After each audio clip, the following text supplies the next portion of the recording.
Upon transitioning to a career in sales, Michael Zerillo quickly discovered the grind never stops. I'm usually out and networking. He also learned to make the deal it's about standing out. Fortunately, since day one on the job, he's had an ace in the hole. It's not my lead-in thing, but when they get to know me a little bit more, and then it's kind of a differentiator. You could certainly say so, because it's not every day one gets to do business with a former NBA mascot. Hugo was my alter ego that was a big part of my life for a long time. 17 years, in fact. That's how long Zerillo was the beloved bug. Starting in 1990, the former collegiate gymnast had a front row seat to Hornet history. And sometimes, like in 1993, he was even closer than that.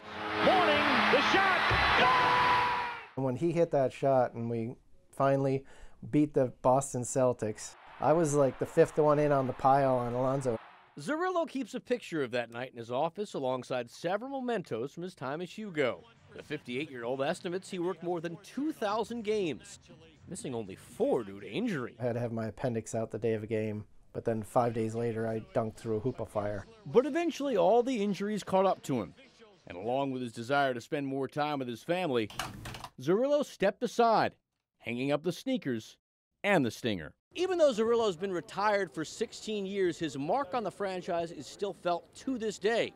Hugo's still doing his thing, and Zerillo's creation, Super Hugo, still rules the sky. We had a phone booth made, and I'd run in as Hugo and come out as Super Hugo, come up with dunks that no one had done before. The man of teal.